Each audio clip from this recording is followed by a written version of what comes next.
Hola, ¿qué tal? Buenas noches, ¿cómo les va? Gracias por acompañarnos en Contragolpe, como todos los sábados.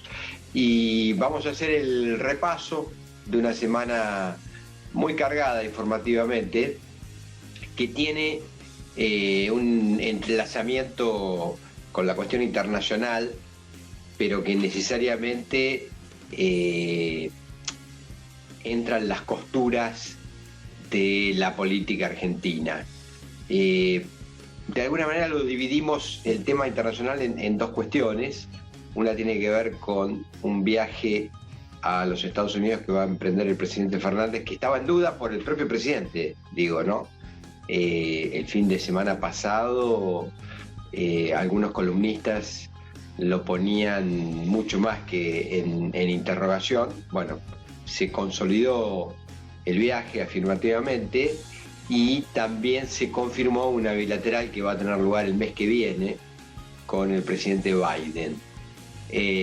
Pero hay muchos entresijos ahí, porque todo partía de el veto que tienen Nicaragua, Cuba y Venezuela para participar del encuentro de Los Ángeles.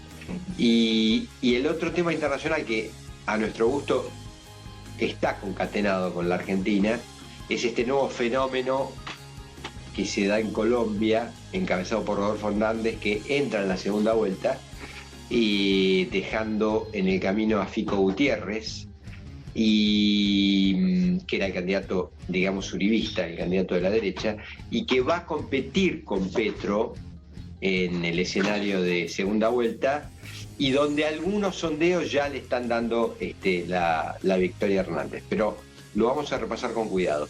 Y después algún tema, por eso digo que viene bien concatenado con la cuestión Milei. En un minuto con Rodrigo Esteves repasamos todos estos temas.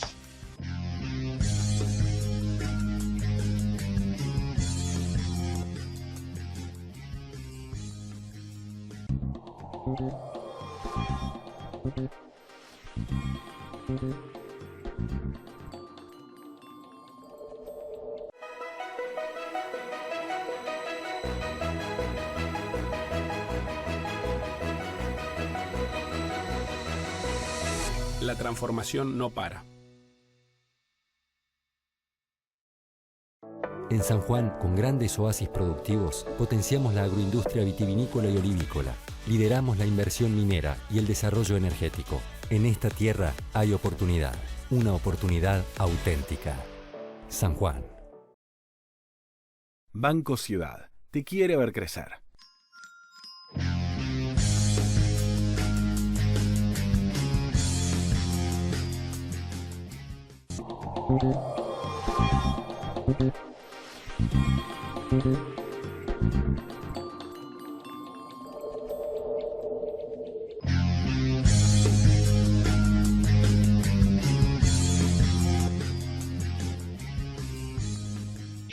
Hola Rodrigo, ¿qué tal? Buenas noches, ¿cómo estás? Muy buenas noches, Roberto. Buenas noches para vos, buenas noches para toda la audiencia. ¿Cómo estás vos? Bien, querido, bien. Bueno, viste que presentamos una agenda con un componente internacional fuerte. Hubo mucha polémica con el viaje del presidente Fernández a Los Ángeles, a Estados Unidos. Y incluso, bueno, fíjate que un enviado especial de Biden pasó por Buenos Aires, también pasó por Brasil, para convencer a ambos mandatarios de que asistan, ¿no? Y ahí yo creo que se jugó la contradicción que estamos viviendo en este momento. Me parece que además al calor de la guerra de Ucrania,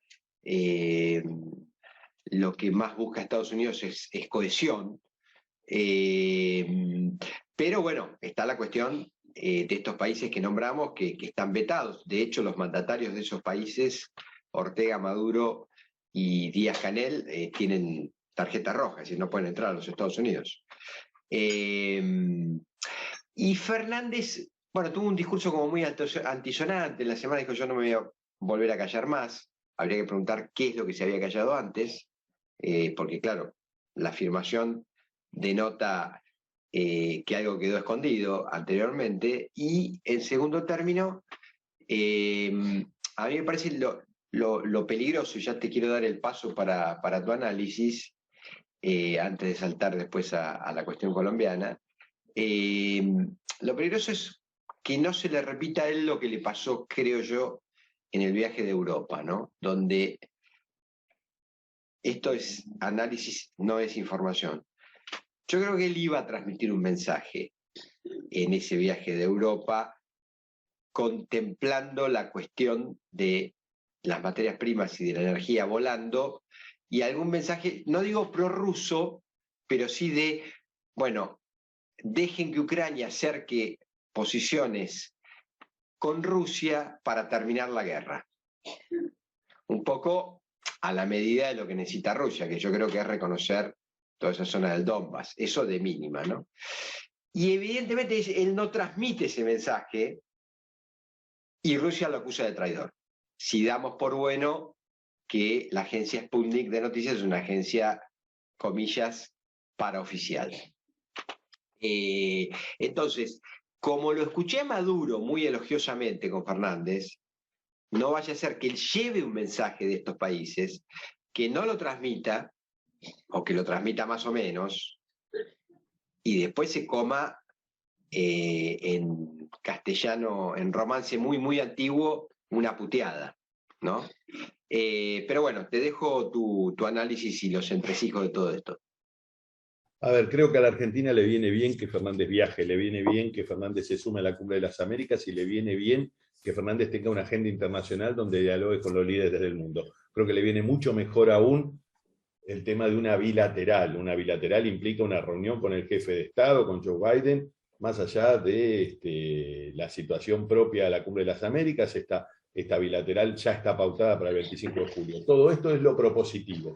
¿Qué es lo complejo? Bueno, uno que llegó sobrefacturado, porque vino, tal cual hiciste vos bien mención, vos lo pusiste en nombres propios. Digo, vino con semanas previas donde reclamaba a viva voz por la participación de 3 naciones que hoy están en una relación muy compleja con los Estados Unidos, particularmente una de ellas desde los lejanos años 60, hablamos de Cuba, Nicaragua y Venezuela.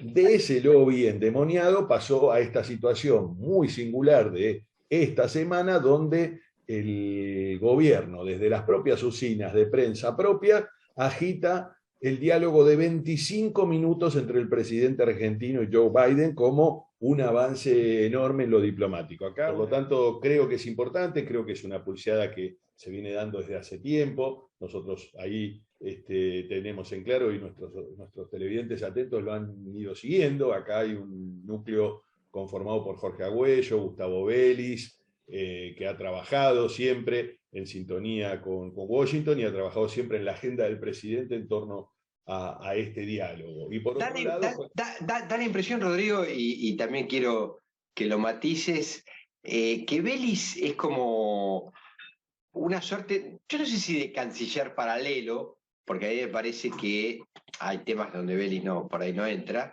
Ahora sí tengo claro que la llave capítulo Estados Unidos es toda de él. Es decir, él es un hombre de buena sintonía en Estados Unidos, en determinados sectores. Bueno, él vivió muchos años, ¿no? Cuando se fue del último gobierno kirchnerista. Y me parece que a él se le delega toda esa tarea, ¿no? No creo que nada que pase importante con Estados Unidos no esté en el escritorio de Vélez.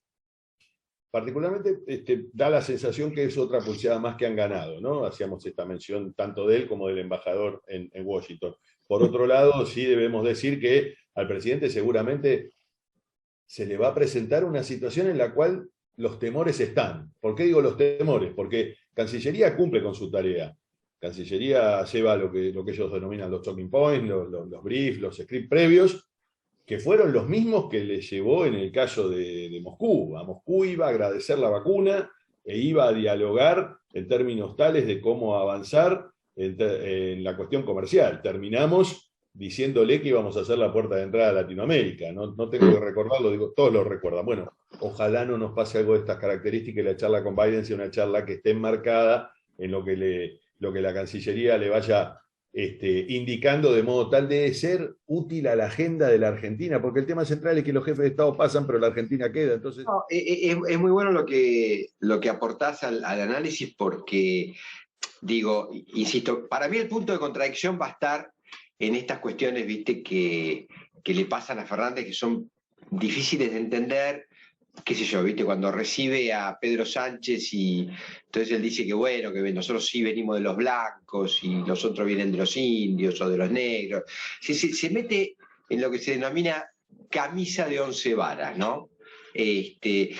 Vuelvo a repetirte, no vaya a ser que él termine viajando porque es el encargado de lobear por estos 3 países, comillas, censurados, y pierda el foco de lo que vos planteás, que es la agenda argentina, donde está el capítulo Fondo Monetario como muy delicado, y que, como bien remarcas, toda esta semana se abrió la polémica acerca de si la Argentina cumple el segundo tramo o no lo cumple.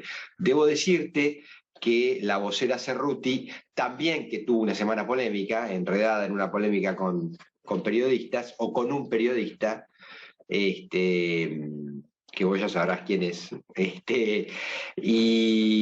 polémica y destrato, ¿no? Pero es Sí. una condición que ya, lamentablemente, no es la primera vez, es una condición que la caracteriza de larga data. Me parece que ahí hubo... Pero ya salió ella a decir que se van a sorprender cómo Argentina va a cumplir también con el segundo tramo. Veremos. Pero cuidado, porque creo que ahí se juega la suerte de casi todo. No te olvides que dentro de la propia, no ya en la oposición, que sí, que también seguro, pero y sobre todo de Macri, ¿no? Pero dentro de la coalición gobernante, de la alianza gobernante o del frente gobernante, el sector kirchnerista cree que esto tiene muchas chances de estrolarse. Por eso digo que no es menor estos próximos 3 meses, ¿no? En la suerte del gobierno. Pero bueno, viaje confirmado y bilateral confirmada ya para el mes que viene, para julio con Biden. Quiero venir al capítulo vuelo rasante, enfilamos para Argentina, pero pasamos por Colombia, saliendo de Los Ángeles, y lo que para algunos fue una sorpresa, yo quiero dar derecho de autor. El primero que se lo escuché decir lo de Rodolfo Hernández con atención fue a Durán Barba, que dijo la semana pasada, a principio de la semana pasada, cuando faltaban 5 días, 6 para las elecciones en Colombia, que según los estudios demoscópicos que él tenía, Hernández ya estaba desplazando a Fico Gutiérrez, alcalde de Medellín y hombre de Uribe, y que se iba a meter en la segunda vuelta, y que si metía en la segunda vuelta ganaba la elección. Bueno, esto pasó, y lo que, digamos, a nosotros nos sorprende, porque venimos pasando el peine fino, no nos sorprende, digo, queremos destacar, porque estamos pasando el peine fino de estos experimentos populistas de derecha, es las enormes similitudes con todo lo que venimos contando, ¿no? Con Vox, con Trump, con Bolsonaro, con Milei en la Argentina. En este caso es un personaje de 77 años, constructor, ingeniero civil, con un dato que a mi gusto no ha tenido el relieve que yo creo que tienen estos impactos emocionales. Él tiene una hija desaparecida, o sea, técnicamente desaparecida, secuestrada por un grupo de criminales comunes que se lo venden al ELN, al Ejército de Liberación Nacional. Pero nunca apareció la chica.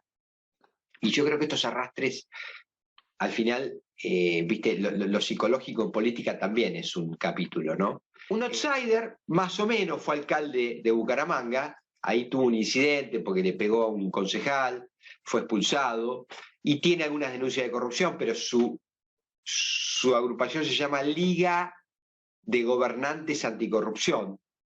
Es decir, todos tienen este eje en la lucha contra la corrupción, ¿no? Y vuelvo a recomendar la serie de Netflix de Zelensky, para que vean cómo se traza todo ese tema de la corrupción o anticorrupción. Pero bueno, encuentro enormes vasos comunicantes en estos dispositivos que tienen en casi todos ellos unos comunes denominadores. Eso quiero plantear. Sí, tal cual decís. Recordemos, nosotros lo habíamos hablado esto allá por enero, febrero, cuando hablamos de la posibilidad cierta que Gustavo Petro, un hombre que viene de la guerrilla, de una militancia en la izquierda colombiana, se alzara con las primarias, que fue lo que sucedió en aquel momento, porque fue el batacazo de las primarias, arrasó en esas primarias, y tal vez haya sido precisamente eso y ese desgaste de meses el que lo lleva ahora a que con estos 40 puntos parece una elección jugada y derrotada, porque en definitiva no solo entra por los sectores conservadores este candidato antisistema, muy entre comillas, porque es un paneo fantástico de su pasado, que lo emparenta bastante más con el sistema de lo que a él le gustaría que todos sepamos, sino que además los otros dos candidatos que quedaron en el camino también son conservadores, por lo tanto el universo de votos conservadores estaría arrancando por encima del 50, y a Petro le costaría mucho poder robustecer este 40 que lo puso en primera vuelta, pero que sin embargo no lo da ganador. Y acá un dato interesante para compartir sobre todos nosotros acá en nuestro país a partir de la reforma del 94. Petro en Argentina hubiera ganado la elección. Claro, claro. Porque Petro sacó encima de 40, Claro. y Hernández no llegó al 30. Petro Sí. en Argentina, con nuestro sistema electoral y con Hubiera nuestra sido presidente. ley, hubiera sido presidente de la República el domingo. Claro. Pero claro, la Argentina tiene un sistema muy particular que no tienen los colombianos necesitan el 50+1, que hay en la inmensa mayoría de los países, y por tanto Petro ahora se ve expuesto a una elección donde tiene todas las de perder, porque además Hernández juega con este doble factor. No solo el de la novedad en términos políticos que representa su espacio, cosa que, al igual que Milei, al igual que Vox, al igual que tantos otros, no son tan nuevos, pero están instalados como tales, sino que además cuenta con el sorpresón, porque el hecho sustantivo de esto, y vos bien hacés mención que Durán lo analizó y lo marcó en las semanas previas, es que nadie lo daba por puesto. Recordemos que acá quedó afuera el oficialismo también, es decir, han quedado afuera todos los sectores conservadores o los sectores del centro hacia la derecha de Colombia, y ha ganado el menos esperado. En definitiva, esto será tierra de análisis para los próximos días, pero toda la sensación parece decir que Petro la tiene muy difícil, a diferencia de lo que se aplicaba. Recuerdo mismo, lo charlamos cuando ganó Gabriel Boric, que hablábamos de la posibilidad cierta que se armara un nuevo eje de una nueva izquierda, no afín al cristinismo, pero sí una nueva izquierda latinoamericana desde el Pacífico, ¿no? Porque se pensaba naturalmente que a Boric se le sumaba Petro. Sin embargo, ahora lo de Petro me da la sensación que lo tiene bastante complejo, y quedará para ver cómo sigue políticamente la marcha de esta izquierda colombiana, que se robusteció desde el pase de la inmensa mayoría de los cuadros de la guerrilla a la política práctica y el desarme, ¿no? Sí, ellos son, Petro, ese grupo viene del M-19, ¿no? Que tenía una inspiración en la revolución castrista, que además fueron muy alimentados y fue territorio de exilio también, de entrenamiento. Bueno, un caso que lo conozco porque estuve con muchos de ellos en contacto hace unos años, y bueno, a Petro le queda muy poco, como bien señalás vos, y ya cerramos el capítulo pero es que nos va a traer con mucha relación al mundo Milei, a lo que queremos comentar ahora, pero digo que le queda poco por comer en Caladeros. Tiene lo de Fajardo, que se presenta como un centrista, son 4 puntos, y es lo que le está dando a él hoy las encuestas, 44%. Ese es el drama, ¿no? Bueno, en fin.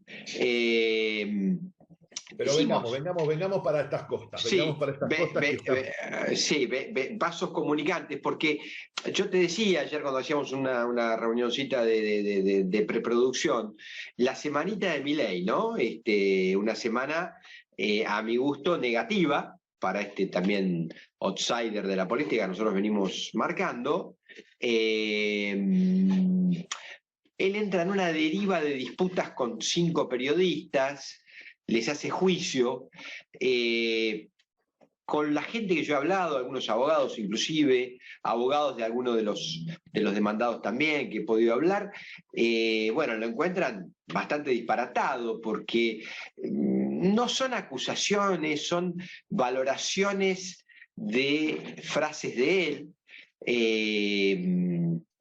y Y bueno, él tiene un grupo de avanzadilla, digamos, también en el periodismo, encabezado por Viviana Canosa, que ya es funcional. Y digo esto porque ya también es público, ella misma está diciendo que la están midiendo para ser candidata, con lo cual ya no me falta suponer, ya me agarro directamente de las palabras de ella, ella la están midiendo según ella para ser candidata en ese espacio, entonces me ahorro mucho trabajo.